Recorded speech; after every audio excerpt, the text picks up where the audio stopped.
New tonight, the Trump campaign filing an arbitration action against Omarosa, claiming her book and book tour are violating an NDA. That's a confidentiality agreement. It comes after the Washington Post reported that Omarosa was offered $15,000 a month by the Trump campaign to keep quiet after she was fired from her White House job, and that money added up to $180,000 a year, which, of course, was the top salary at the White House, which she was being paid. Out front now, former president and chief operating officer of Trump Plaza Hotel and Casino, Jack O'Donnell. He's also the author of the book Trumped, the inside story of the real Donald Trump, his cunning rise and spectacular fall.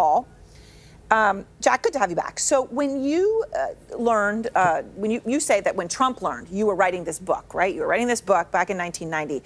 Then one of his lawyers reached out, tried to pay you off. Tell me what happened. Well, he didn't just reach out, Aaron, and thank you for having me, by the way. Unannounced at my office, I was working for Merv Griffin by then. The attorney showed up at my office, walked in unannounced, and said he wanted to talk to me. He said, "We've heard about the book. We want to know what we can do to have you kill it. What do you need?" And I said, "Joe, I don't need anything." I said, "The book is way beyond that point, and I need to write this book anyhow to set the record straight on a few issues." But he clearly was offering money if I would kill the publication of the book. So you say, in addition to that, and I presume, you're saying it was very clear, but obviously it doesn't sound like it was explicit in terms of amount or anything like that, but you also received threats, warnings. What were they? Are these things that you think Omarosa should be thinking about now? Well, immediately, during that conversation, when he realized that I would not take money, the threats started right then and there, face to face. The attorney then told me that he was sorry that that was my position, and that what they were going to do next was that they were going to go out on a campaign to try to ruin my marriage by creating stories that I was having affairs. They also went on to say that they were going to ruin my career professionally, and they were going to try to tie my business ethics into a customer who was allegedly an organized crime member, and made it very clear to me that they were going to ruin my life, right then and there. After that time, and I did report that to the Division of Gaming Enforcement in New Jersey the next day because I thought the threats were so serious. But the threats didn't stop after that, Aaron.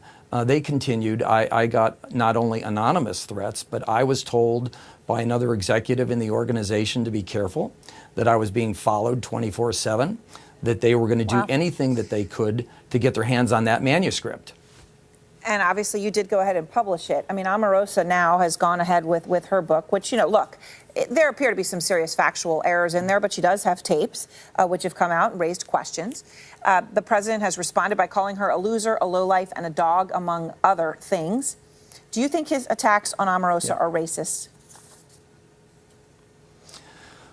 Well, I absolutely do. I think that maybe, people associate the negative connotation of a dog with a woman when they say, when they use it that way. So I think that's normal. But I think combined with Omarosa being a woman and an African American, I think he's used it very strategically.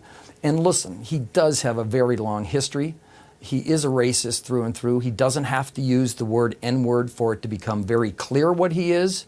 And I think in this case, I think he used it very strategically. The N-word itself, just to be clear. Aaron, to be clear, he never used that word in front of me. And the multiple times that he talked negatively about blacks, Puerto Ricans in particular, and women, and also, by the way, people with lower economic capability. He talked very derogatively about all four of those groups of people. Can I quote, but he never Jack, did use that word. Okay. And to your point, though, I think what you're trying to say is he didn't use that word, but he did express incredibly racist sentiments. And I want to quote from your book. You say, and this is you quoting Trump, quote, "I've got black accountants at Trump Castle and at Trump Plaza, black guys counting my money. I hate it. The only kind of people I want counting my money are short guys that wear yarmulkes every day. I think the guy is lazy. And it's probably not his fault because laziness is a trait in blacks. It really is. I believe that. It's not anything they can control." I mean, just let that sink into everybody for a moment, Jack. And then let me ask you a very just important question, I think. Did you write this down right after? I mean, was that off a tape? I mean, you put it in quotes. Is that truly in quotes. That's what he Yeah. said. Yeah. Yeah. I did write that down, Aaron, right after it happened.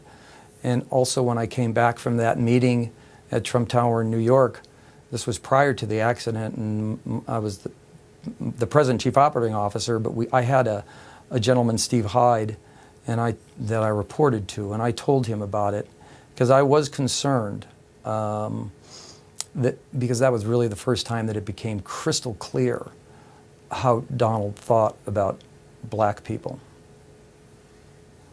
And do you think, we know the president has talked about taping people, Omarosa's taping people. Do you think there's going to be more tapes coming out of the White House from others? Well, listen, there's a very bad culture, it appears, in the West Wing, and it really has been going on since he took office. So it wouldn't surprise me. I clearly think it wouldn't surprise me if Trump himself was continuing his pattern of taping people. But it wouldn't surprise me if there's more tapes, Aaron. You and I spoke about it a few weeks ago. It's the way he's lived his life. I mean, he's more Tony Soprano, than he is presidential. And he's not going to change just because he's trying to be a president today. All right. I appreciate your time. Good to talk to you again, Jack. Thank you, Aaron.